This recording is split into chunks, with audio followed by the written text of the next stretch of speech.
ladies and gentlemen.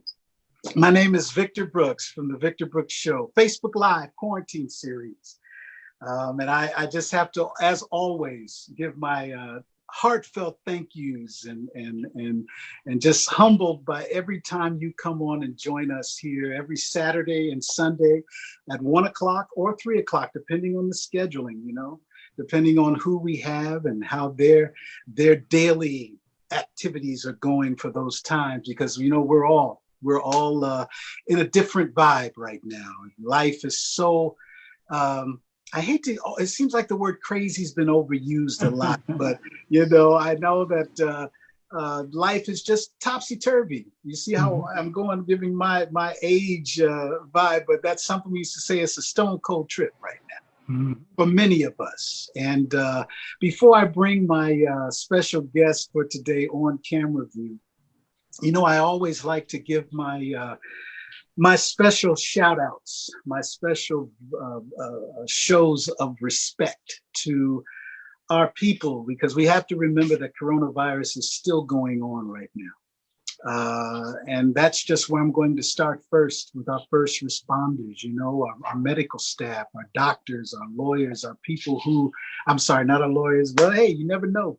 As crazy as life is right now. But our doctors, our EMT people that are there, our sanitation workers, our market workers, whenever we go to the grocery store, those days that we do go out, those people are there making sure life is trying to stay as normal as possible. Our teachers who are just finishing right now, teaching our babies online. I want to give it up to our babies. It's another thing for them in their young lives of realizing what this whole world is going through right now. It's also on the back of, in my opinion, of my positivity posse. In my opinion, it's no two ways about it. We're dealing with two viruses right now in this generation, in our lifetime. Of course, the coronavirus, that deadly effects and this disabling effects that the coronavirus has given our world, it's changed it to where we're staying home. We're starting to check ourselves, maybe in certain ways. It's making us kind of pause and stop. Another thing we used to say is we would pause for the cause. You dig? It's just trying to make sure that we have a moment to think about what's really going on.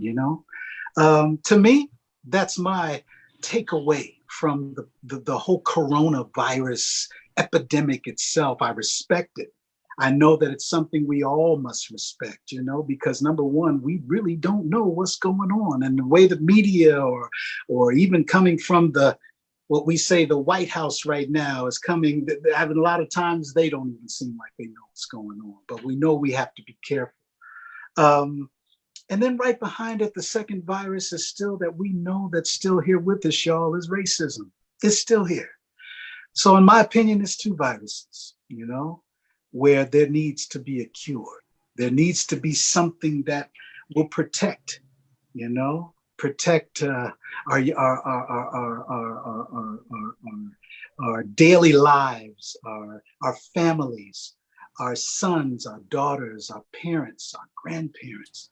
And it's a generational virus, So we have a lot to be on top of. We have a lot that we need to be concerned about and to think about and to always have a purpose about, And that's why today, ladies and gentlemen, it's an honor for Victor Brooks.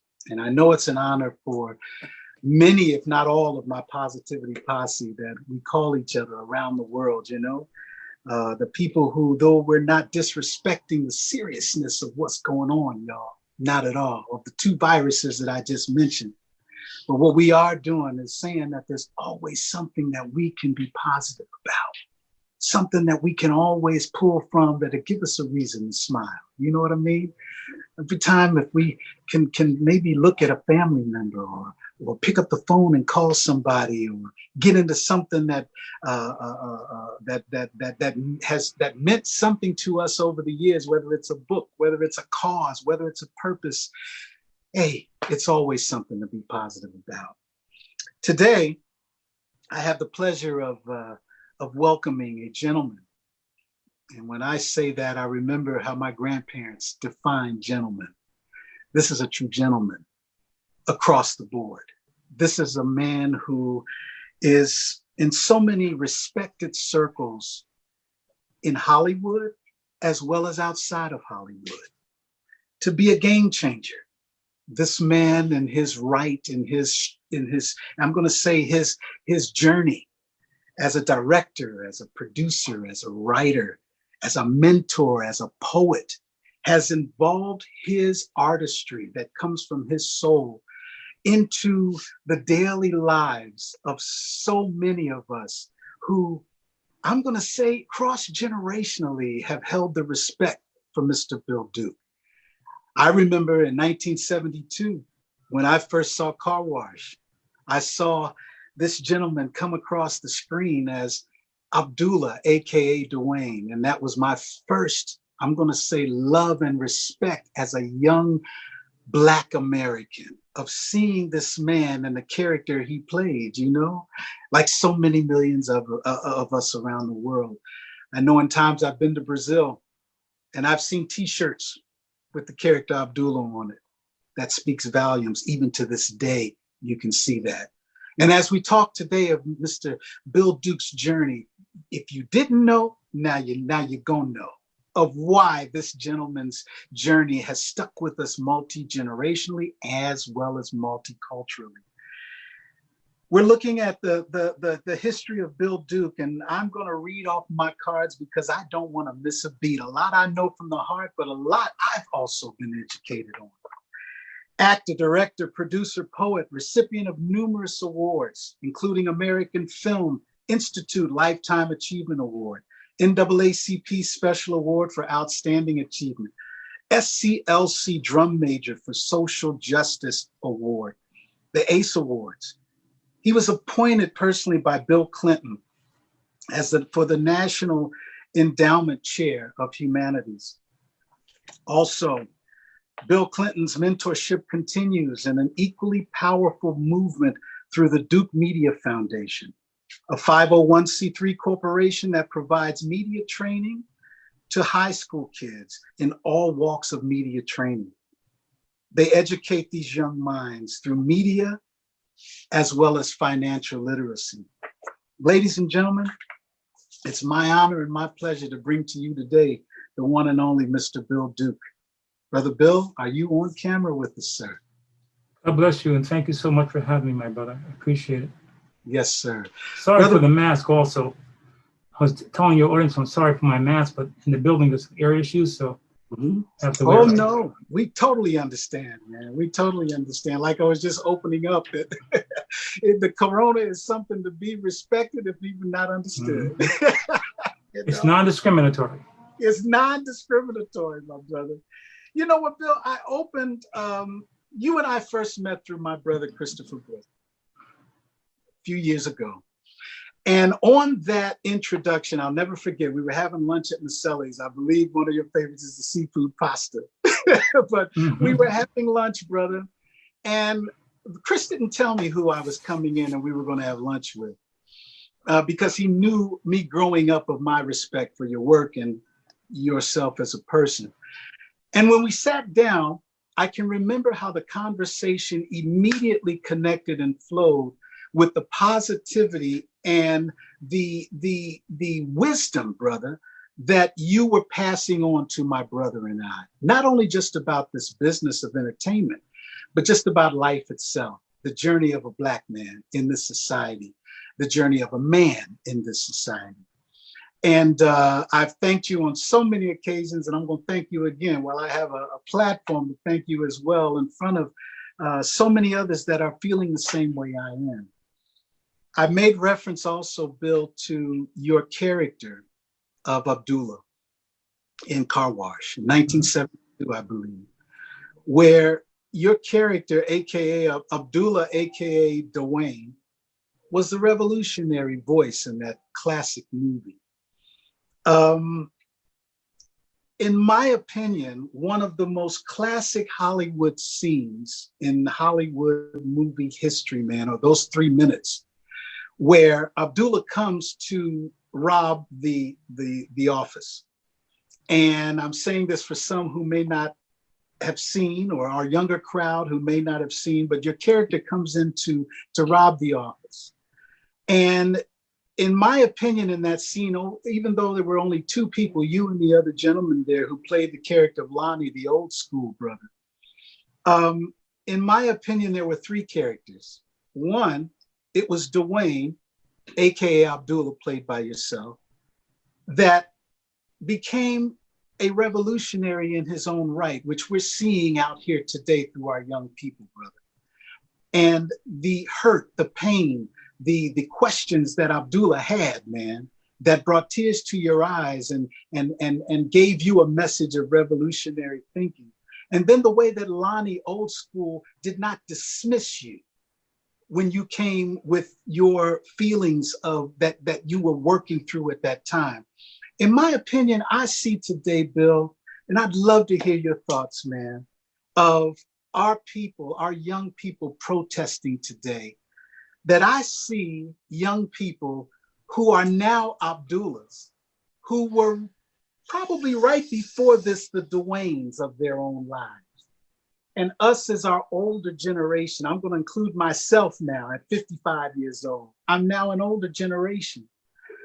Brother, what is your feeling of what's going on right now, man? What do you see in your seat of self? What are our young people trying to do? What are they doing right now? Well, again, thank you for having me on. In terms of what's occurring right now, in terms of the actuality of things, it's a perfect storm composed of three fundamental elements. One, the coronavirus, which is impacting all of us in so many ways. Yep. And I don't think anybody really knows yet where that's going to end up. We hope that it ends in a positive way and relatively soon. Mm-hmm. And then there is the unemployment issue. Come on. The number of people that are unemployed now due to the quarantines and social distancing, etc. Those many that's there are people who have children that don't have enough money to feed them barely. Right. And so they have to pay their rent or their mortgage or whatever. So, and then there is the issue of race, which has not gone away. Exactly. And with the murder of this young man, people are saying enough is enough. Right. And that we're not going to take that anymore. Mm-hmm. I understand the emotions of all of this, because I have my moments of anger and frustration too in terms of all of these elements. But emotions and anger without a strategy is called frustration.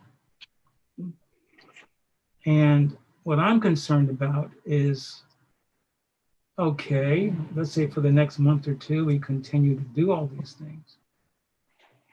But what has fundamentally changed in terms of the future for our children?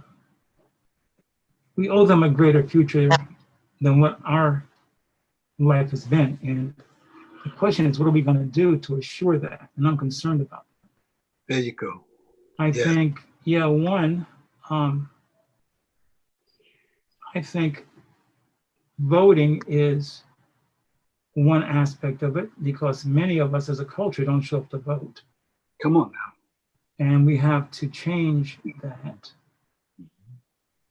Second is a real examination of the infrastructure of this nation in terms of how it impacts us on a daily basis. We have to understand not only the police force, but the prison system itself, education. I mean, I could go on and on and on. Oh, yes. But the thing is that we have to really begin to examine what impact are institutions having on the lives of us and our children for the future. Mm-hmm. And those things have to be changed from the foundation, not just a topical solution but the foundation. And I don't really see that occurring yet. I hope that that changes, and I hope that we begin to address it outside of our anger. Because if we don't, in my opinion, as we have in the past, with few exceptions, we'll be playing checkers in a chess game. Mm-hmm.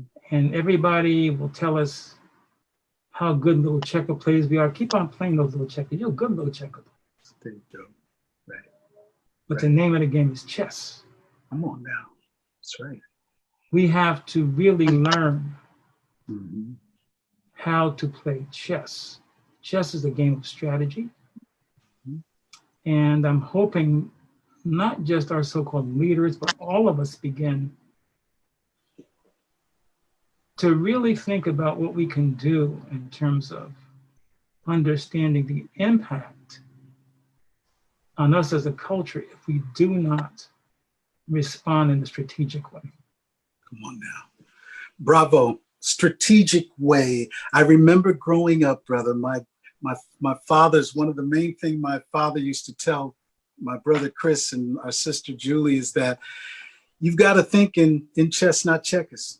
And I totally agree that there has to be a method to the madness. There is a method to the madness, you know? Yes. And that's why it's so important, Brother Bill, why we on this format want to share the positive hope that if we keep those lines of communication open with our young people in this now generation, that there is that string of hope. There's that communication and that conversation. What is our my generation at 50 and older, maybe? What is it that we're maybe missing in the communication with our young people right now?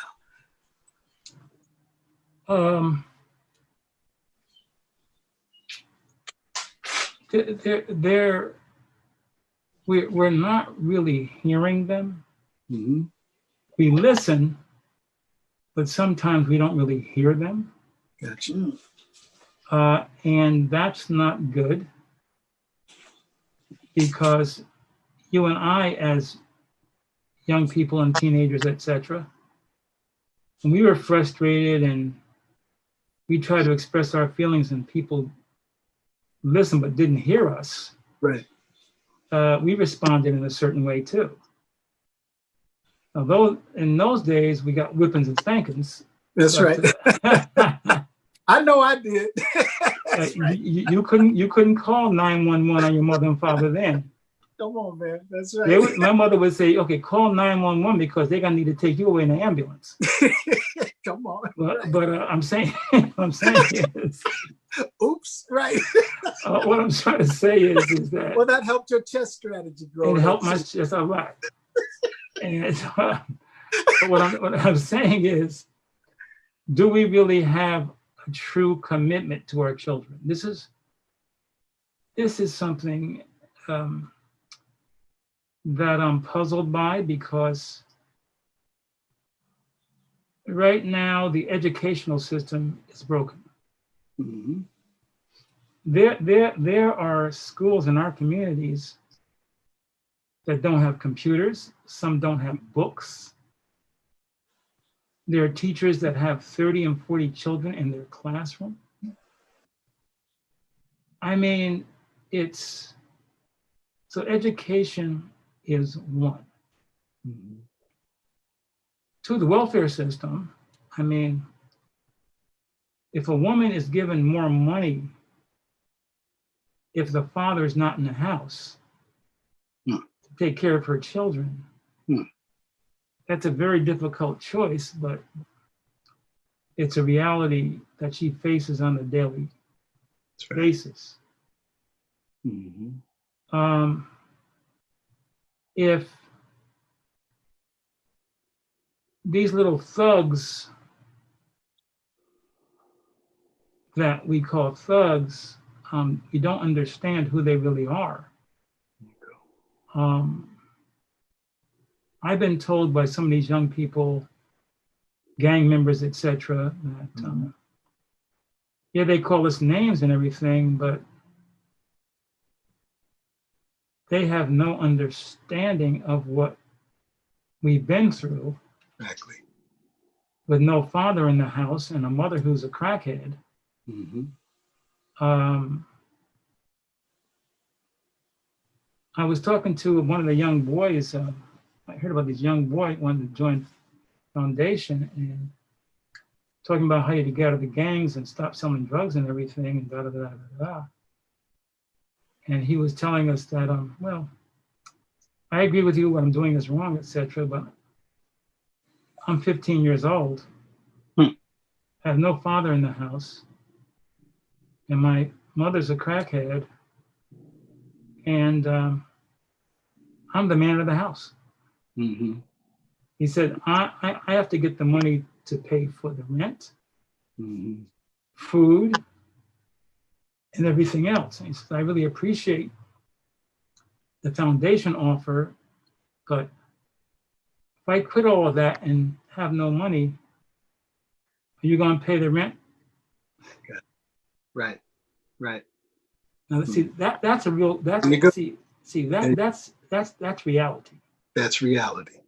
We may hope and think and be emotional, but he is saying, are you going to pay my rent if I stop doing the things that I'm doing? And number two, he's talking about the fact that with no father in the house, the gang is his family. So we may not agree or approve of his behavior, but at least we should start to understand. There you go. That's it. Some of the elements. And believe me, I'm not suggesting that all these young people are innocent little victims. Some of them, you know, Richard Pryor. Yeah. This is a true story. When he was doing the, he was in prison. You know, remember when he was in prison with, what's his name? I forgot the actor's name. With Gene Wilder? Yes. Yes. That right. Prison movie was in? Stir Crazy. Right. Yeah, Stir Crazy. He was interviewed and he said, did you hear about this? He said, you know, I did some research because I wanted to be authentic as a prisoner. So I went around interviewing, you know, prisoners, and then went to death row. And he said, I was talking because I think all these brothers locked up like this is wrong. And, right. And so he said, I interviewed this one brother. He said, hey man, why are you in here? He said, well, for first degree murder. Oh, really? He said, well, what happened? He said, well, the prisoner said, well, I broke into this house trying to get some money or try to get some things I could sell. Right. Whatever.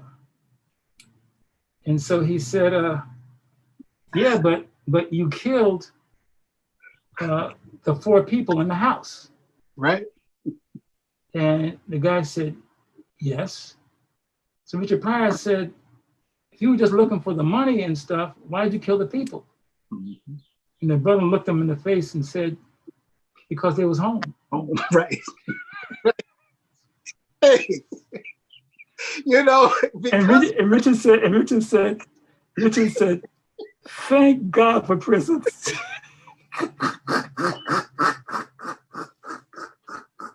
Exactly. I got you, brother. You know? That's what he said. Thank God for prison. Now, if that doesn't put in perspective of the both sides of the reality, man, you're right. I remember that. And we are unfairly, the numbers of us locked up is totally right. We are disproportionately in prison, young Black men, you know. That's no right. doubt about it. No doubt about it. And but like you there are some people. Okay, go ahead, sir. No. Go right ahead, Bill. But I'm just saying, there are some people, I'll leave it at that.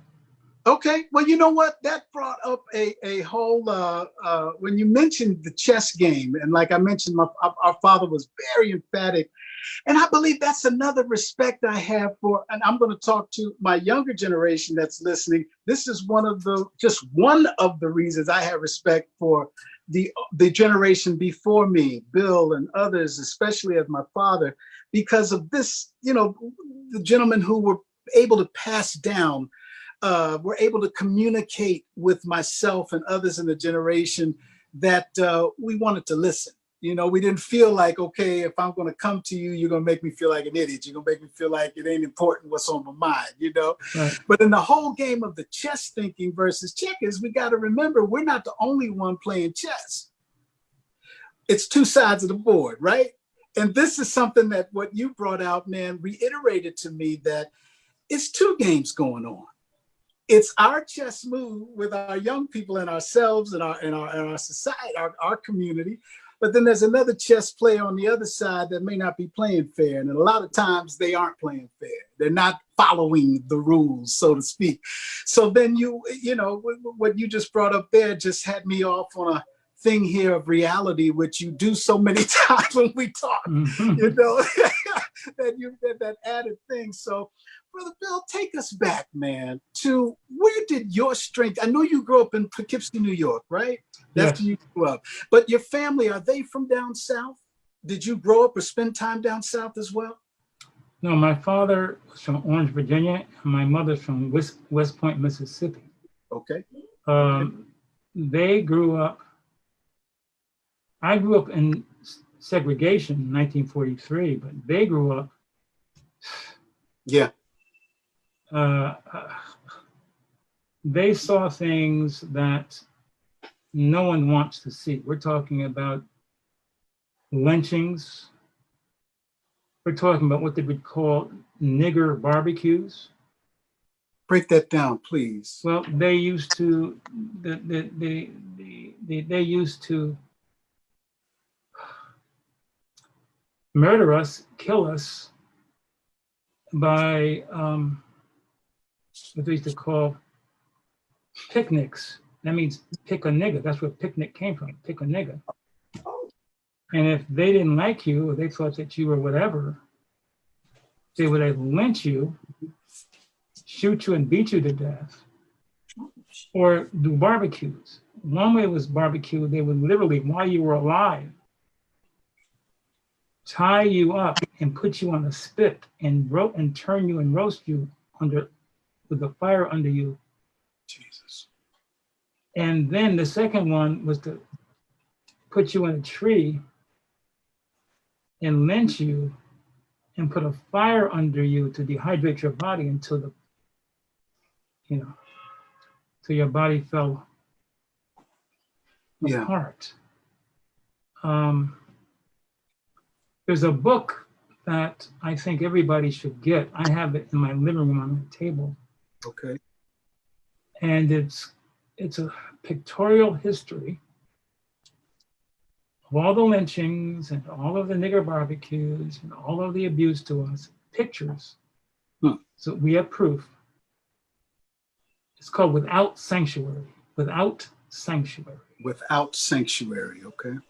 And I would advise not only every Black person, but every person to read that book, to see what we have been through and continue to go through in certain ways, not lynchings, but, not physical lynchings, but there's other kinds of lynchings. Exactly. But what's positive, my brother, is,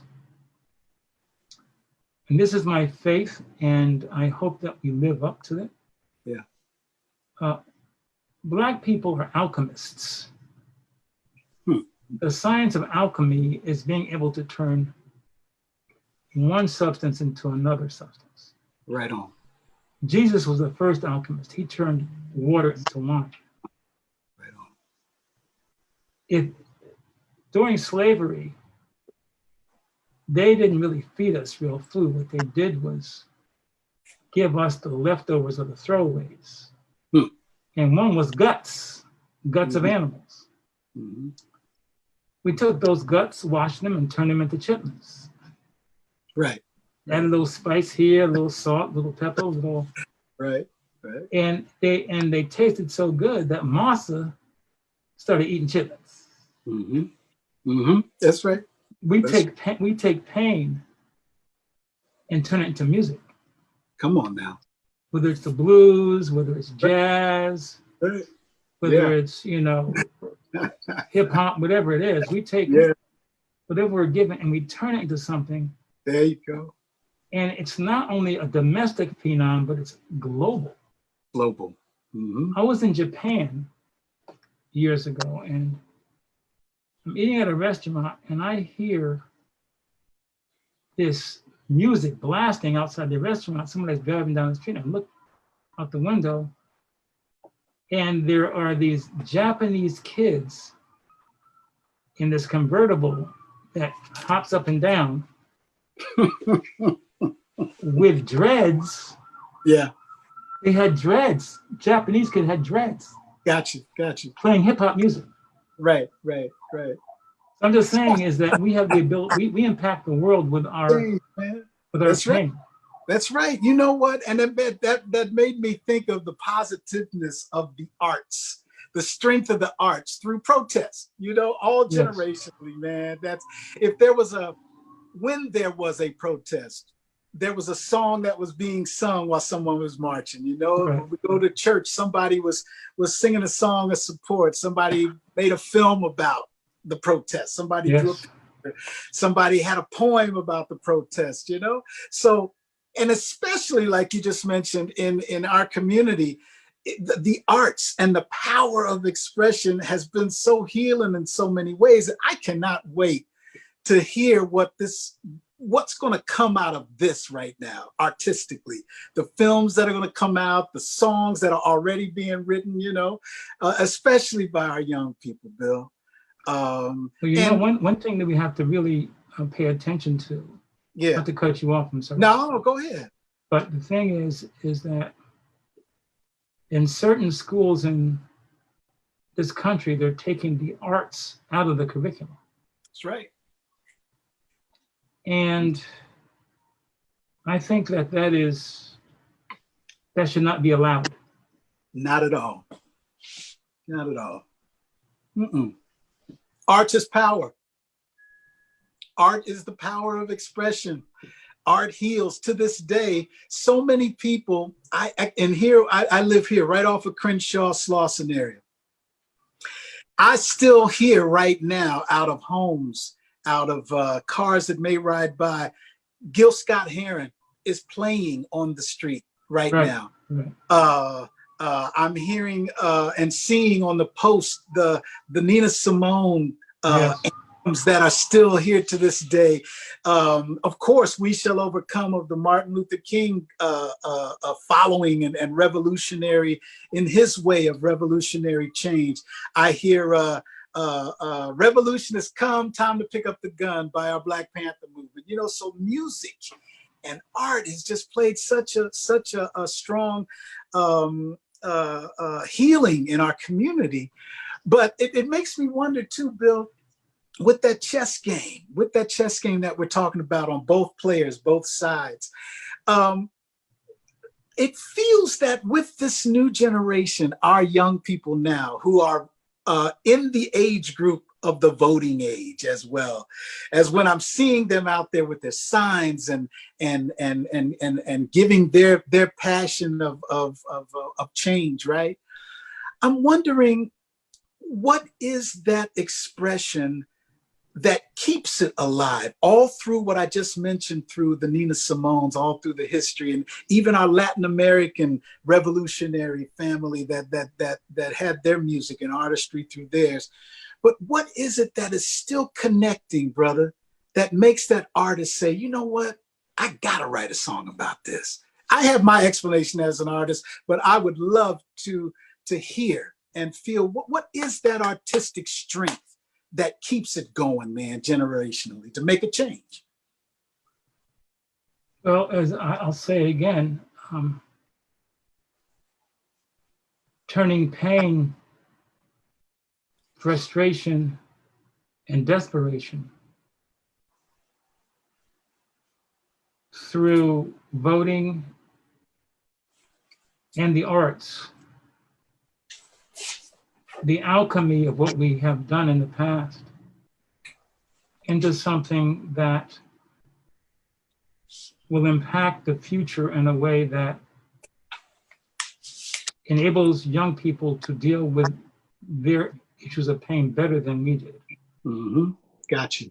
They need the tool. They need the tools. They need the tools, man. And you know what, Bill? Another part of respect, man. You gave the story of your parents and your grandparents growing up under them, and then the stories of what was delivered to you as far as their experience, and then your personal experience through your life. Brother Bill, there's no other way to say it that your protest through art. And please correct me and educate me if I'm using the wrong word.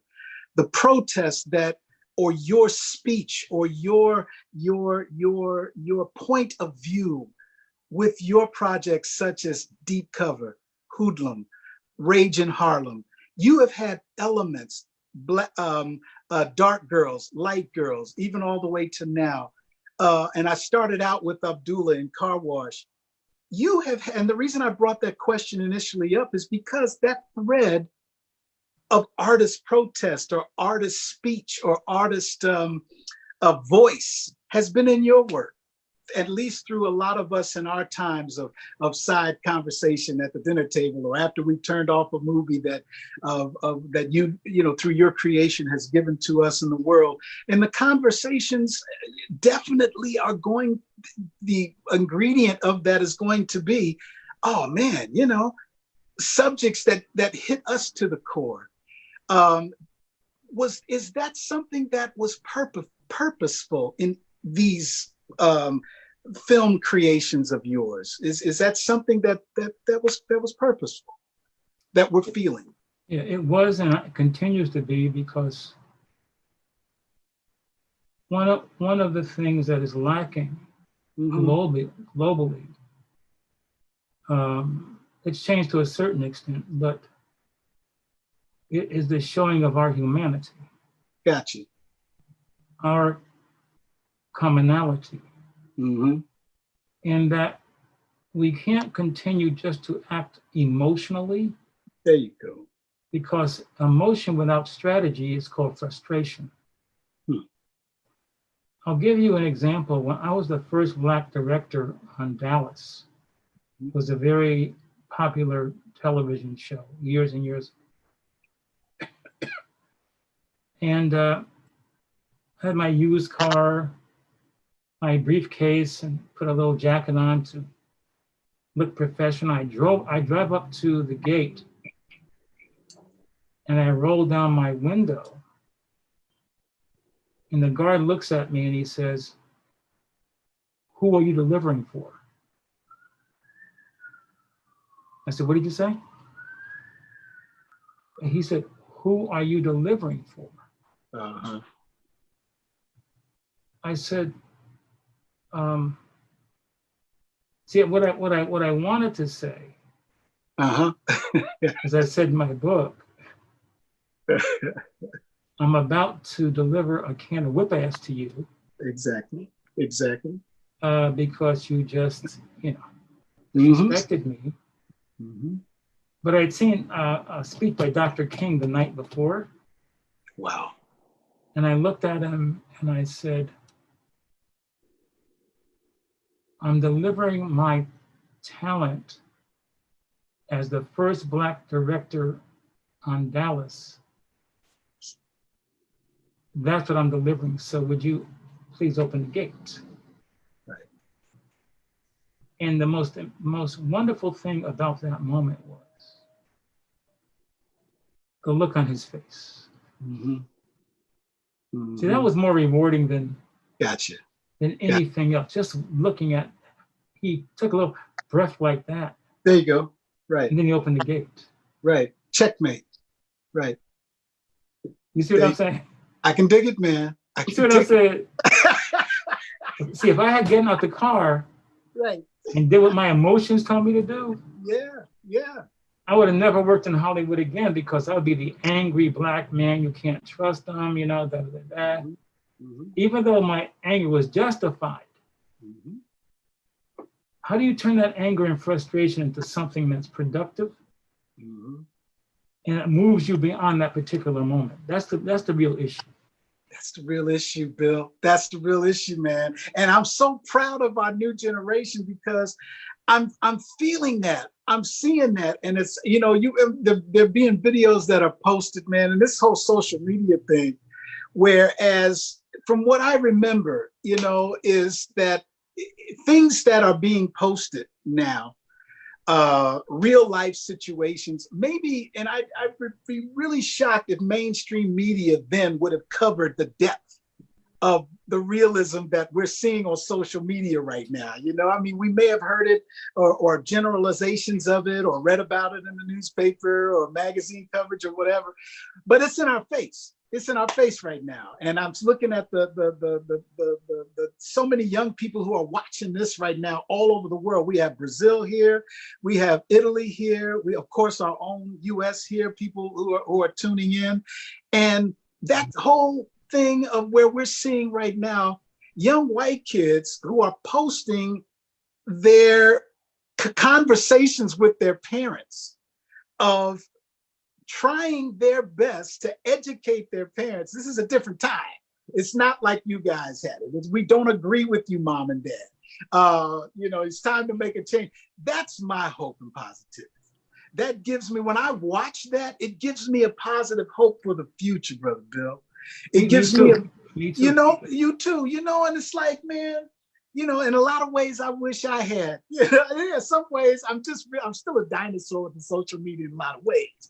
But I wish there was some type of, but everything happens in its own time. But right now, seeing the energy of our young people, man, and knowing what their journey is on a day-to-day basis gives me hope, brother. It gives me hope, man. Well, around the world. It gives me hope too, because some of them are brilliant. Yes. I mean, when I say brilliant, I mean, they're not just emotional. They have ideas that I think are spectacular, and they should be celebrated, and we should be listening to them more. I mean, they should listen to us, but we should listen and hear them also. When I was coming up, there was no such thing as social media. Okay. As a matter of fact, there was no, so I don't know, I know you're in the 50s, but I remember the first cell phone I bought was this big. Right. You remember that? With the big antenna on it, yeah. With the big antenna in the box. With the ear block. That's you know what I'm saying? I can dig it, man. So I've learned a lot through social media. I've seen it grow, but you know, which just means it puts you in the OG status on a whole nother thing. It's not just, you know, OG is somebody that's been there, done that, and seen the change happen, you know? That's right. You know what I'm talking about. I can dig it, man, you know. And as far as, you know, when we talk about your history, Bill, your film history, brother, when we, you know, right after Car Wash, then we went into American Gigolo, then we went, you know, and on and on and on and on, all the way. And I you know, one of the two powerful documentaries, man, Dark Girls and Light Girls, you know, all the way, your body of work. One that stands out, and one definitely, as so many do, but one in particular stands out, is the Menace to Society theme. Okay, the Menace to Society theme, Brother Bill. Now, in my opinion as well, and as so millions of others, that's a classic. Okay, it's the message of it, man. Like you just broke down so passionately at the top when you said, you know what, we want to put the labels on these young people and not really know where their lives are at. You know, not what happens to you, young person, when you leave me and you have to go back to what you call home. You know, if you have one, and Menace to Society, it came out at a period of time also that a lot of us remember, man, when it was thick in the streets. It was real thick in the streets, right? And with, once again, a lot of us still respect and understand that that had its protest. That movie had a protest and a message, man. You know, so the whole thing of labeling, the whole thing of they just gangsters. They really don't have a voice to say. When you look back on your body of work, brother Bill, what stands out to you where this has been one of your premier works, I should say? Is that easy to say? Because we as a public have so many of your premier works, or your premier message, or what statement has been made that Bill Duke sits back and says, you know what, that's that one right there. That's a difficult one, sir. I can understand. But I can tell you that as you said before, Car Wash, I think there was it I forgot which, but the celebration of Car Wash, a number, and they had something over at the Hollywood Theater, and we all went and saw the movie again and everything, and people still like it, love it. Yeah. Oh, yeah. Yeah, so Car Wash was one. Directorially speaking, definitely Deep Cover. Deep Cover. But Hoodlum also, I think. Hoodlum also. Oh, man. Because Deep Cover had the elements, brother, of the soundtrack itself. Now, educate me if I'm wrong. The sound. Now, you worked, I mean, Dr. Dre was a part of that soundtrack. And Snoop Dogg. And Snoop Dogg also. Snoop Dogg. There you go. Their first music in a movie.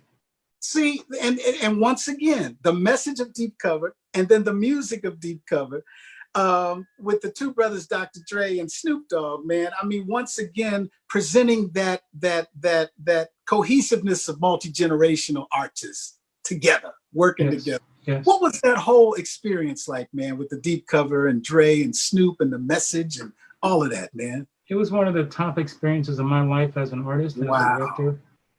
I mean, it was the collaboration that came together. Egos were dropped. We just wanted to make the best movie that we possibly could, and it was a great experience for me. And I can't speak for anybody else, but it was a great experience for me. So many levels. And a classic to this day, Brother Bill. Brother Bill Duke, I'm not going to hold you much longer, man. And we at the Positivity Posse, man, we just, you know, we can't thank you enough for all you have done with your artistic involvement, with your message of peace, your message of justice, your message of the education that you've given to my generation, and we're able to pass it on to the younger ones, man. You know, we're able to say, hey, if we don't have the words to say, it gives me a pride to be able to say, young man, young woman, young brother, young sister of whatever cultural realm we're talking to, hey, go watch this episode in this movie called Hoodlum.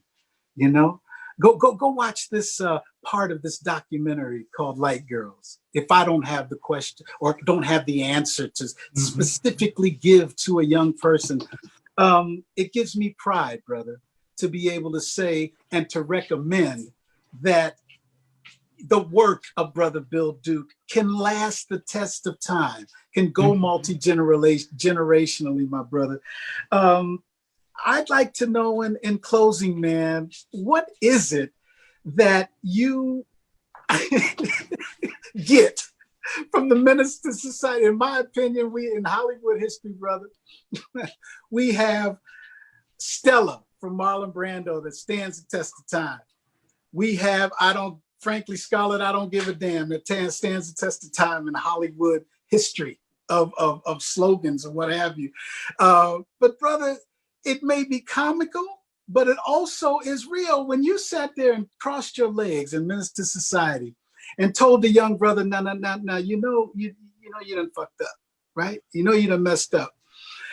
There are so many of us right now, brother, that would love to know if Bill Duke ever had the opportunity to sit down at the White House and cross his legs, or any of us rather, and sit there and look at that brother or that person who they call president, and it's the same moniker. Now you know you done messed up.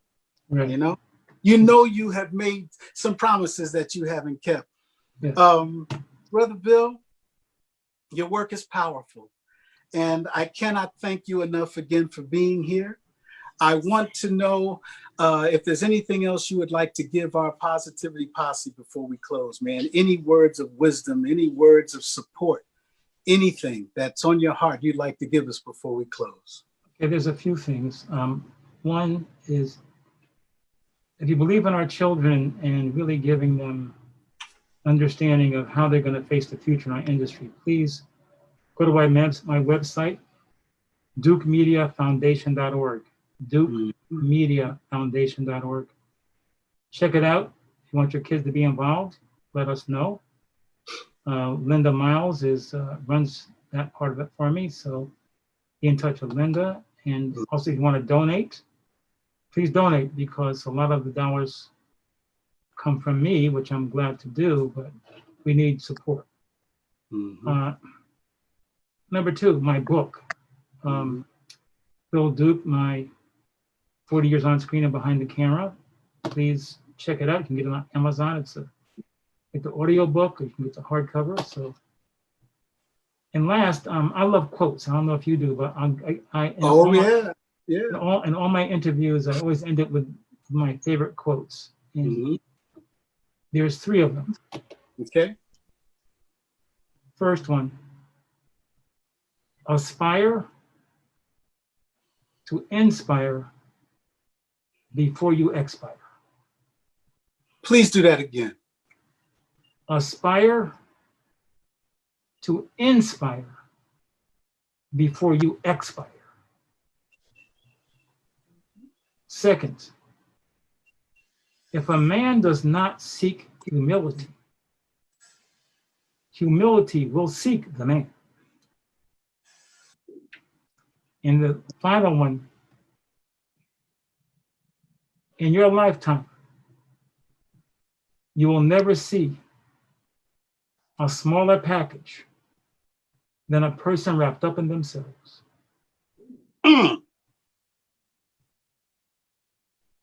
Humility, brother. Bill Duke, ladies and gentlemen. Bill Duke, friend and brother, mentor, and one heck of an incredible individual. Thank you for your time, Bill. God bless you and your family, my brother, in these difficult times. And thank you for doing this. You're helping a lot of people, giving information, and also helping me to heal. So appreciate you for that, sincerely. We sure appreciate you. Thank you very much, Bill. You know what, ladies and gentlemen, this here has been, it's been an honor, like I said before.